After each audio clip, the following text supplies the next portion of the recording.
नमस्ते बच्चों, आज हम पाठ 14 सहनशीलता पढ़ेंगे। इसके कवि हैं रामधारी सिंह दिनकर। कविता का सस्वर पाठन मानवीय गुण, अनुस्वार व अनुनासिक शब्द, पर्यायवाची और विलोम शब्द प्रत्यय भी हम यहाँ पढ़ेंगे। क्षमा दया तप त्याग मनोबल सबका लिया सहारा, पर नर व्याघ्र सुयोधन तुमसे कहो कहाँ कब हारा। यहाँ श्री कृष्ण जो है वो अपने जो पांडव है उनसे कह रहे कि क्षमा दया तप त्याग मनोबल सबका लिया सहारा, पर नर व्याघ्र सुयोधन तुमसे कहो कहाँ कब हारा। कि तुमने क्षमा त्याग तप दया सब चीज तुम्हारे अंदर थी, फिर भी जो दुर्योधन है वो कहो कहाँ कब हारा, वो तुम्हारी बात कभी भी सुनने के लिए तैयार नहीं हुआ।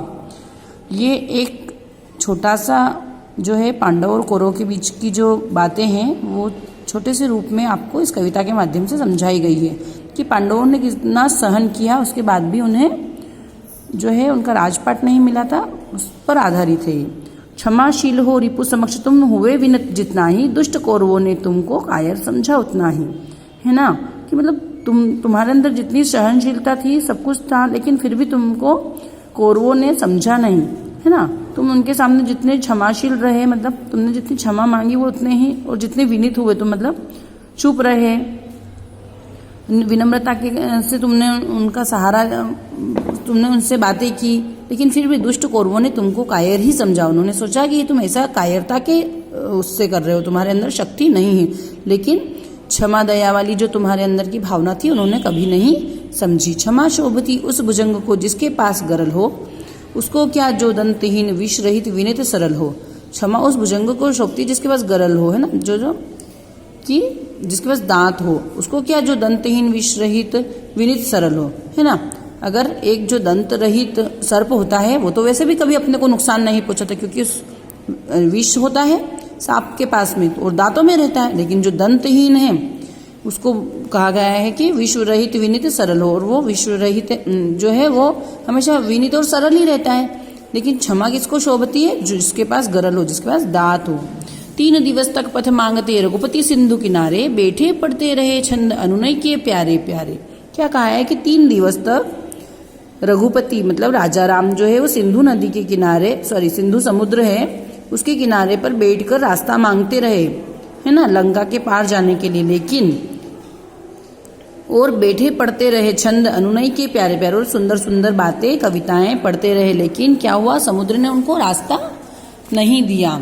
इस पर क्या होता है देखो, इसलिए सहनशीलता पाठ का नाम इसलिए दिया गया कि एक व्यक्ति है, उसके पास यदि मान लो सहनशील होने की अगर क्षमता है तो ऐसा भी नहीं कि उसका खूब फायदा उठाए, है ना, उसकी बातों को न समझे।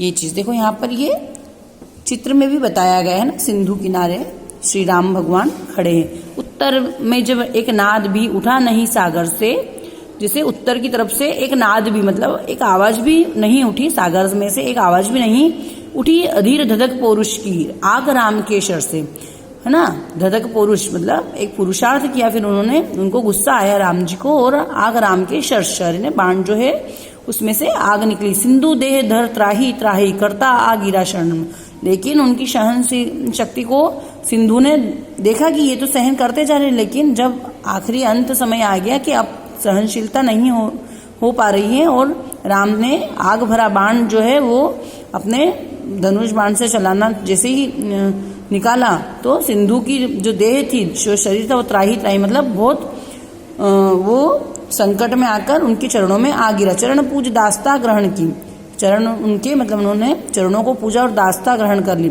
फिर सिंधु ने जो समुद्र ने क्या किया कि उनके चरण में आकर गिर गया और उनकी दास्ता मतलब उनका दास बन गया, उनसे क्षमा याचना उसने मांगी। बंधा मूढ़ बंधन में, और वो फिर मूढ़ बंधन में बंध गए। मूढ़ मतलब जो कहना चाहिए कि अज्ञानी जिसको बोला गया है वो। सच पूछो तो शर्मे ही बसती है दीप्ति विनय की।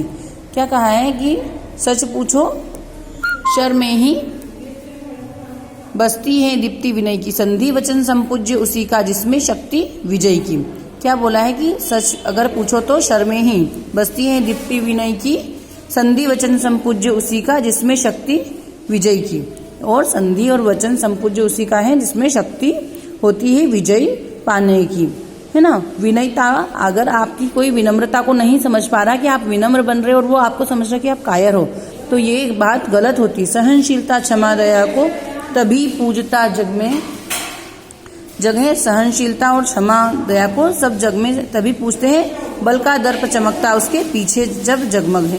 लेकिन आपके पास में क्या, बल भी होना चाहिए। क्षमा और दया तो होती ही, साथ में आपके पास में बल भी होना चाहिए, तभी आपको जग में पूजा जाता है।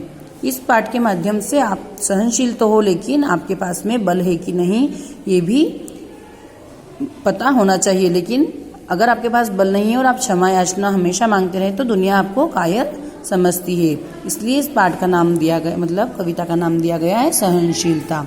शब्दार्थ के माध्यम से आप कविता को एक बार अच्छे से समझ सकते हैं। पीडीएफ के माध्यम से हम आपको सही जोड़ी, रिक्त स्थान और प्रश्नोत्तर भी समझाएंगे। धन्यवाद।